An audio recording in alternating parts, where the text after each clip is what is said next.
Appalachian genealogy presents secrets in court files. You know, if your ancestors were from the Appalachian Mountains, there's a really good chance they fought over land. And lucky for us, their courtroom battles left behind an incredible paper trail, one that can solve some of your toughest family mysteries. So today, we're going to see how these old feuds can actually help rebuild your family story. Man, this quote just nails it, doesn't it? In the early days, land was marked by things that could, burn down, wash away, or just plain be forgotten. And that's exactly why so many of these arguments wound up in court. For genealogists like us, these cases are an absolute treasure trove, packed with testimony, family trees, and maps you won't find anywhere else. All right, so here's our game plan. First, we'll get into why these records even exist. Then we're going to crack open a real case file. After that, we'll walk through the research method, actually map out a conflict, and finally show how you can use all this to solve other family mysteries. Okay, so to find the secrets, you've got to understand the fight. Back in the late 1700s and into the 1800s, the Southern Appalachians were just a chaotic mess of overlapping land claims, especially in a place like Tennessee. A lot of it started because Revolutionary War soldiers were paid with these huge tracts of land, which basically set the stage for generations of legal battles. And what's really fascinating here is that this is a continuous story. It kicks off in the 1700s with land grants measured by, trees and rocks. Then by the 1800s, more people show up, and those fuzzy boundaries lead to lawsuits that go all the way to the state Supreme Court. And believe it or not, the same basic fights are still happening today over things like mineral and gas rights. It's just this one long, unbroken paper trail. So, the big question is, how do we actually use this paper trail? Well, the absolute key, is the state Supreme Court case file. You gotta think of it like a treasure map. So let's peek inside one and see what kind of genealogical gold is waiting for us. Okay, a typical case file from the Tennessee archives is seriously like a little treasure chest. You've got the original grant that started the whole mess, and then, this is the best part, witness depositions. This is transcribed testimony from neighbors and family. Plus, you often get hand-drawn maps, a summary from the lower court, and a full list of all the heirs. Those depositions, that's where your ancestors speak right to you. So now that we know what's in the box, how do we unlock it? Let's get down to the practical step-by-step method for pulling these records apart, and we'll use a classic Tennessee family fight as our guide. Here's how you do it. First, you hit the court indexes looking for your family names. Second, you use that case file to trace the fight back to the local county because there might be more records there. Third, and this one is so important, you use the witness testimony to literally draw a map of who lived where and how they were all connected. And finally, you look for little migration clues, like a note that says an heir had removed to Kentucky. Now, I know what you might be thinking.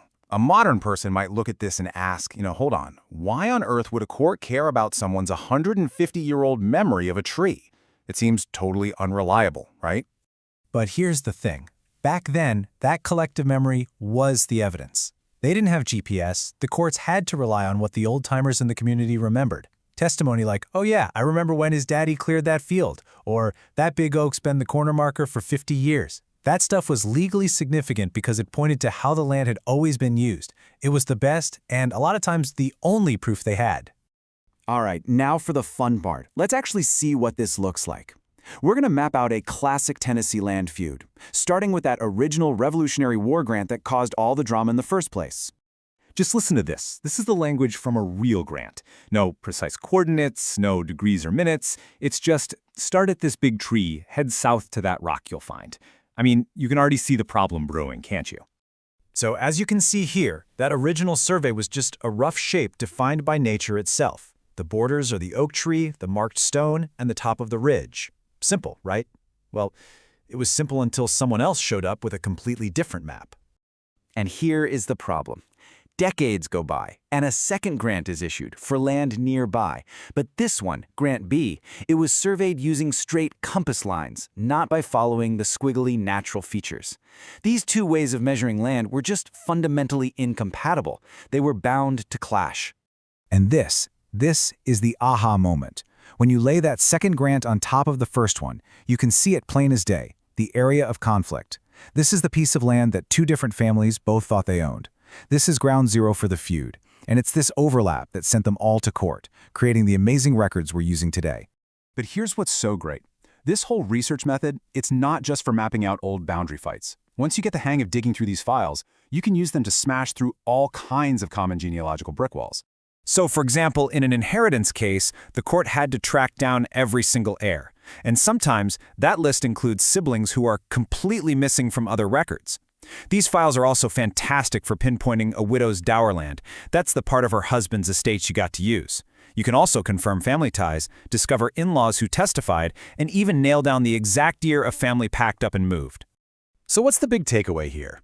It's that these records do something incredibly powerful. They let us transform those vague, passed-down family stories into documented, solid history. Just look at this comparison. Family lore might just say, they stole our land. But after you do the research, you can say, no, the title was lost in the 1852 court case of Doe versus Roe because an earlier military grant was found to have the superior claim. That jump from a fuzzy grievance to a specific, documented fact, that's what gives your family story real power and truth. And the potential here is just massive. Just in the Tennessee State Library and Archives alone, there are over 35,000 indexed Supreme Court cases. Chances are your family's story is waiting in one of them. But you know, in the end, these files are so much more than just legal documents. They're time capsules. They preserve the actual voices of our ancestors, standing up in a courtroom, explaining in their own words who they were related to, and why this little patch of mountain land meant everything to them. And that really brings us to a final thought. These records, they turn old ridgelines into rich historical narratives. They invite us to step back in time, listen to the arguments, and find our family standing right there. So I'll leave you with this question. What's the most surprising detail you've ever found hidden in a court or land record about your Appalachian ancestors? Thanks for joining us today. Like, follow, and share for more Appalachian history, stories, and genealogy. Visit us on the blog at www.appalachiangenealogy.com.